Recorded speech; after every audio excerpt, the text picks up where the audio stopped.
FreeRPGDay 2021, and I was in luck because I went to my favorite local store, the Relentless Dragon, and I was able to get the WizKids Dungeons & Dragons Frameworks Grim Cottage Encounter. Now, this came in 3 parts, the first being the battle mat with a rubberized no-slip backing and a lovely felt fabric surface. I really like this because the squares are just kind of subtly on there so they don't ruin the graphics. If you like battle mats with art on them, I think you're really going to enjoy this, especially the non-slip feature.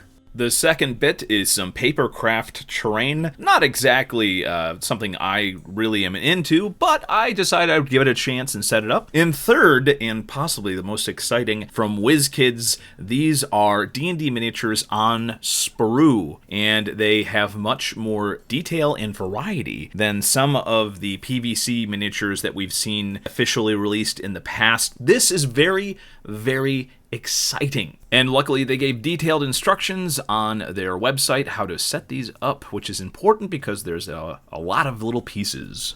I think the variety is great because you can set up the same miniature in a very different fashion with all the extra little bits and have 2 miniatures that look completely different. In addition, the little sprue bits are kind of hidden on the inside of the bits of model, which I think that's very good. I'm not an expert at tabletop stuff.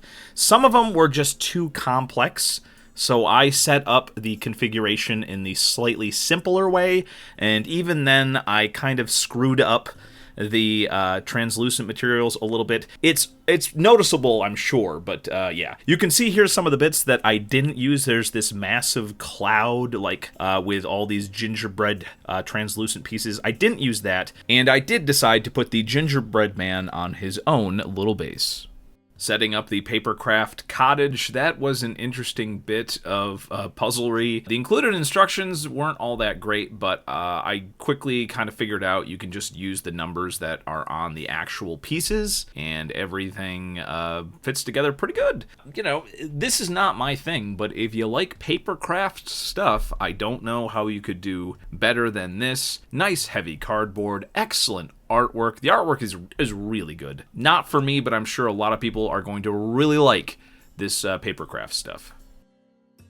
And I was able to give the Night Hag a relatively quick paint job using some watered down paints to make the translucent bits nice and green. All sorts of amazing detail on this model.